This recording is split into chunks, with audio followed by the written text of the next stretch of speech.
Here's the reality. The image of a white Jesus has been used to justify enslavement, conquest, colonialism, the genocide of indigenous peoples. There are literally millions of human beings whose lives have been snuffed out by people who conquered under the banner of a white god. That is a far more significant problem than whether a black writer in 2013 suggests somewhat humorously, but perhaps seriously, that we should change Santa to a penguin. No one's going to die because of that iconography. The white Jesus, white God imagery has literally resulted in death. That's something folks ought to deal with. What Megyn Kelly said was very simply, quote, Santa is white, end of quote, and so is Jesus. So I think the real issue is, if you want to make a joke about Santa's whiteness, here's a way to do it that would not presume white normalcy or that white is the norm. You could say, for instance, and I would, that if there were Santa, he'd have to be white because no black man could break into millions of homes even if he was bearing presents and not be shot by some neighborhood watch captain. That's a way to be funny, but Fox News would never do that because that would presume that they had to admit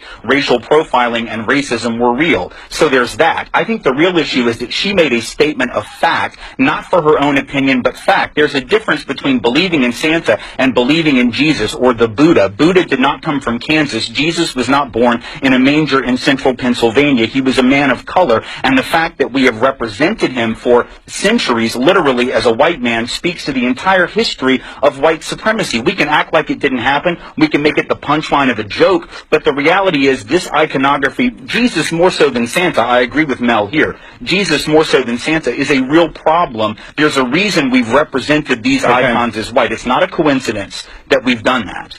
Okay, do you think there's something inherently wrong? I understand you saying that a white Jesus has been used to do horrible things, but here's the difference, and Reza is right.